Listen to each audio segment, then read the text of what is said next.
so I don't know, it could be a bit flaky.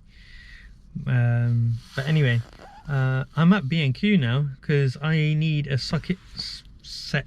I don't know what type of socket I need, but basically I've got spanners, and for adjusting a bike I need like a wrench type of thing, like a socket wrench or something. Yeah, so I'm going to go and grab one of those.